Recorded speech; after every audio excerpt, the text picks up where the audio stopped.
The doctor was startled to discover that the patient's family member was her own husband, while the patient she had just saved was a 6-month pregnant woman.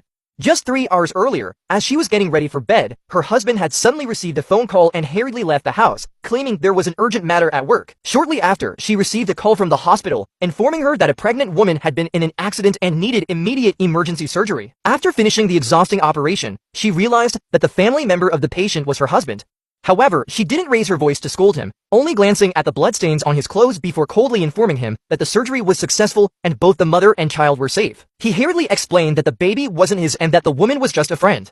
Due to the emergency situation, and with the woman's family abroad, he had to sign the consent form for the surgery. Reflecting on their 3 years of marriage, during which they had always been loving and caring towards each other, she chose to trust her husband. However, the next day, when they went together to visit his mother for her birthday, she was shocked to encounter the woman from the previous night. "Dear, let me introduce you. This is the neighbor's daughter. Her name is Tam An. She went to the same school as the UNGC from elementary through high school. Now she and her husband live abroad and have just returned." "Hello, I'm Tam An. What a coincidence. Your name is Tan An and mine is Tam An. Later, you can call me An like the UNGC does." Hearing this, she was immediately stunned.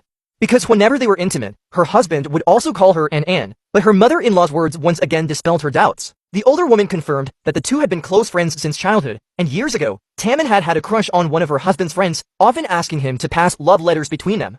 Back home, her husband continued to assure her that their relationship was purely innocent. Once again, she chose to trust him. However, the next day, as she was preparing to leave the house, she was horrified to find Tam sitting in the passenger seat of her husband's car.